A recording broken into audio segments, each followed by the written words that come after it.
नारद की समस्या। एक बार देवश्री नारद अपने पिता ब्रह्मा जी के सामने नारायण नारायण का जप करते हुए उपस्थित हुए और पूज्य पिताजी को दंडवत प्रणाम किया। नारद जी को सामने देख ब्रह्मा जी ने पूछा, नारद आज कैसे आना हुआ? तुम्हारे मुख के भाव कुछ कह रही हैं। कोई विशेष प्रयोजन है अथवा कोई नई समस्या? नारद जी ने उत्तर देते हुए कहा, पिताश्री ऐसा कोई विशेष प्रयोजन तो नहीं है। कई दिनों से एक प्रश्न मन में खटक रहा है। आज आपसे इसका उत्तर जानने के लिए उपस्थित हुआ हूँ। तो फिर विलंब कैसा? मन की शंकाओं का समाधान शीघ्रता से कर लेना ही ठीक रहता है। इसलिए निसंकोच अपना प्रश्न पूछो। ब्रह्मा जी ने कहा, पिताश्री आप सारी सृष्टि के परम पिता है। देवता और दानव आपकी ही संतान है।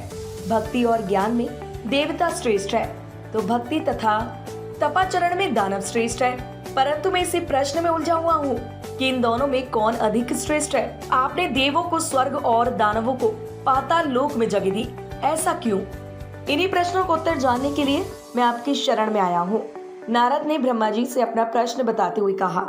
नारद जी का प्रश्न सुन ब्रह्मदेव बोले, नारद इस प्रश्न का उत्तर देना तो कठिन है और इसका उत्तर मैं नहीं दे पाऊंगा, क्योंकि देव और दानव दोनों ही मेरे पुत्र हैं। मैंने एवं अपने ही दो पुत्रों की तुलना अपने ही मुख से करना उचित नहीं होगा।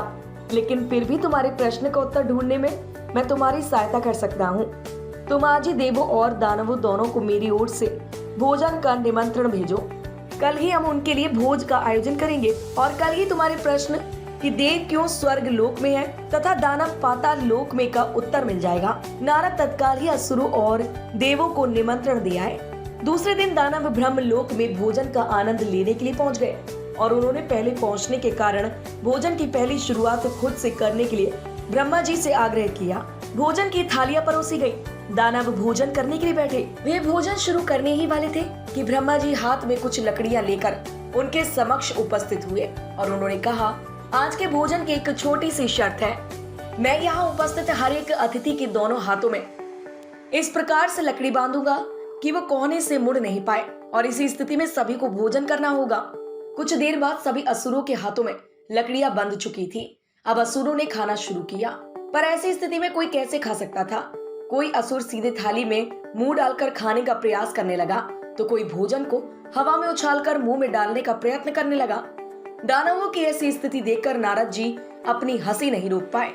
अपने सारे प्रयास विफल होते देख दानव बिना खाए ही उठ गए और क्रोधित होते हुए बोले, हमारी यही दशा ही करनी थी तो हमें भोजन पर बुलाया ही क्यों? कुछ देर बाद देव भी यहाँ पहुँचने वाले हैं। ऐसी ही लकड़ियां आप उनके हाथों में भी बांधिएगा ताकि हम भी उनकी दुर्दशा का आनंद ले सके। कुछ देर पश्चात देव भी वहाँ पहुँच गए और अब देव भोजन के लिए बैठे। देवों के भोजन मंत्र पढ़ते ही ब्रह्मा जी ने सभी के हाथों में लकड़ियां बांधी और भोजन की शर्त भी रखी।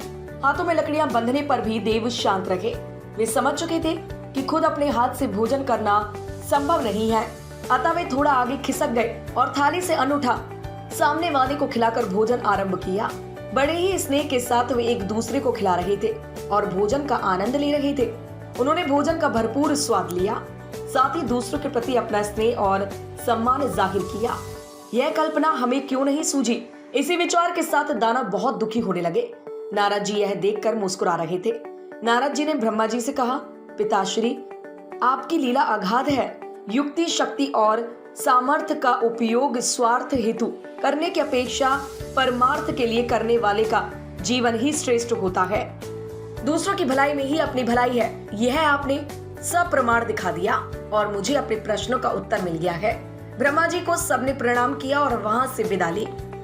मित्रों, हमें यह जीवन सिर्फ अपने ही स्वार्थ के लिए नहीं मिला है। यदि हम इसका उपयोग परोपकार के कार्यों के लिए करते हैं तो निश्चित रूप से हमें इसी जीवन में स्वर्ग की प्राप्ति होगी। यदि हम दूसरों को प्यार और स्नेह देंगे तो बदले में हमें भी वही मिलेगा। यदि हम अपने सामर्थ्य के अनुसार हमारे समाज के लिए एक छोटा सा योगदान भी दे सके तो यह अपने आप में एक बहुत बड़ी उपलब्धि के बराबर है।